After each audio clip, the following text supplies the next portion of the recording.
Welcome back to Royal Sussex Squad, your go-to channel for setting the record straight on Harry and Meghan.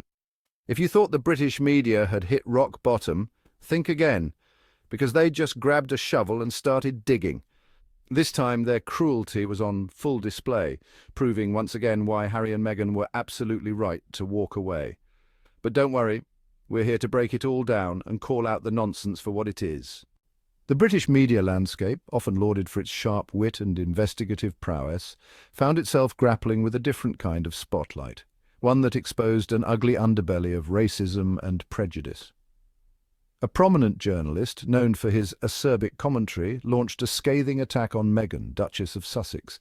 His words, dripping with vitriol and thinly veiled animosity, sent shockwaves through the nation and beyond. This wasn't mere criticism. It was a blatant manifestation of the deep-seated bias that had plagued Meghan since her arrival on the royal scene. The public outcry was immediate and fierce. Social media platforms became arenas where voices rose in unison, condemning the journalist's hateful rhetoric. The incident sparked a long overdue conversation about the British media's treatment of Meghan, forcing a nation to confront its own uncomfortable truths. It became glaringly apparent that this wasn't an isolated incident, but rather a symptom of a larger systemic issue. The journalist's words, while shocking in their cruelty, were merely the tip of the iceberg. They unveiled a pattern of relentless negativity and scrutiny that had been directed at Meghan from the moment her relationship with Prince Harry became public. This wasn't about holding a public figure accountable. It was about tearing down a woman who dared to challenge the established order. This incident, while deeply unsettling, served as a catalyst for change. It shone a light on the insidious nature of unconscious bias and the urgent need to address the deeply rooted prejudices that permeate society.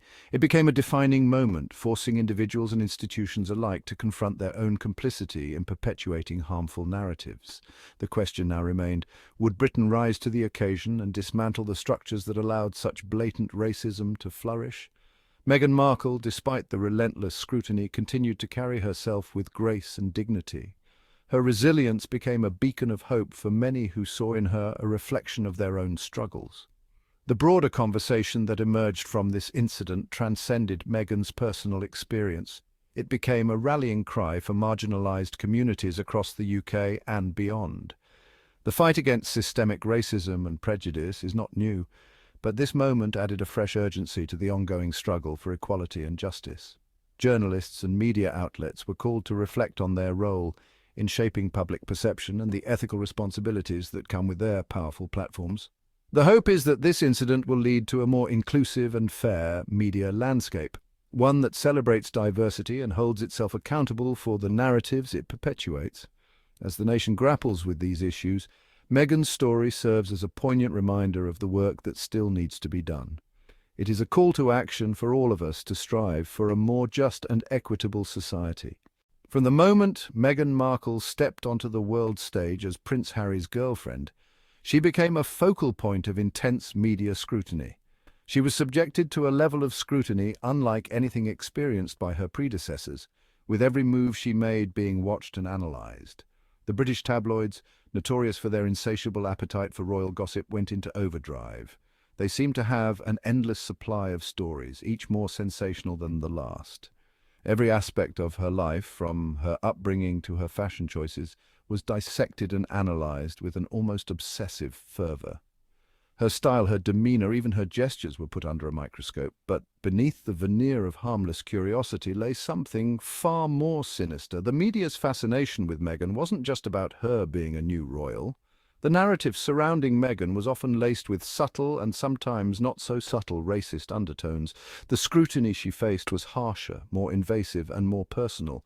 Headlines that would have been deemed unacceptable for other members of the royal family were splashed across front pages with impunity. The double standards were glaringly obvious. The language used to describe her was telling. It revealed deep-seated biases and prejudices that many hoped were a thing of the past. Words like aggressive, difficult and demanding, loaded with negative connotations, were frequently employed, perpetuating harmful stereotypes about women of colour.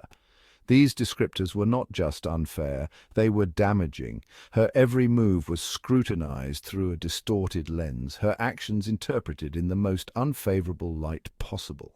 It was as if the media was determined to find fault with her no matter what she did. The relentless negativity took its toll. The constant barrage of criticism and invasive articles began to wear her down. Meghan, once a confident and successful actress, found herself trapped in a vortex of criticism and negativity. Her past achievements were overshadowed by the relentless media onslaught. The constant barrage of hateful comments and invasive articles chipped away at her mental health, leaving her feeling vulnerable and exposed. The pressure was immense and the support was minimal. The stark contrast in the media's treatment of Meghan Markle and Kate Middleton laid bare the double standards that permeated the British press. This disparity was not just a fleeting observation, but a persistent pattern that became more glaring with each passing day. While Kate, the Duchess of Cambridge, was often portrayed as the epitome of grace and elegance, Meghan was subjected to a relentless barrage of criticism and negativity. The media's portrayal of Kate was almost always glowing, highlighting her poise and charm. The difference in their treatment was impossible to ignore, exposing a clear bias that transcended mere personal preference. Meghan's every move was scrutinized, her intentions questioned, and her actions misinterpreted. Kate, a white woman born into a wealthy family, seamlessly fit the mold of what the British public expected from a future queen. Her background and upbringing were seen as ideal, making her the perfect candidate for royal life. Her every move was met with adoration, her fashion choices lauded as the epitome of style. Fashion magazines and tabloids alike celebrated her wardrobe, often dubbing her a style icon. She was the darling of the tabloids, her life meticulously documented in a positive light. Every public appearance was an opportunity to praise her, reinforcing her image as the perfect Duchess. Meghan, on the other hand, was treated with suspicion from the outset. The media seemed intent on finding fault with her, casting her in a negative light at every turn.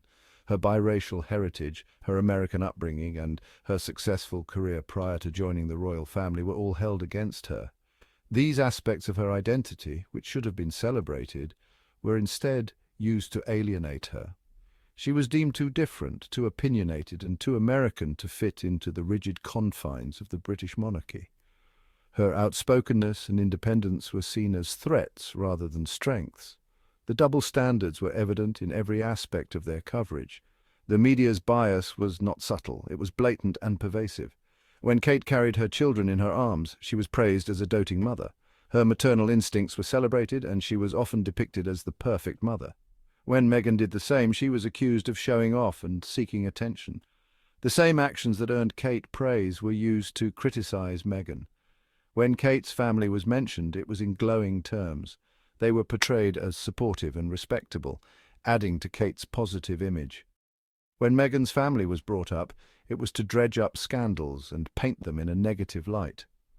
The media seemed to relish in highlighting any controversy related to her family. The disparate treatment of these two women, both thrust into the spotlight by their relationships with royal princes, exposed the ugly truth about unconscious bias in the British media. It was a stark reminder of how deeply ingrained these prejudices are.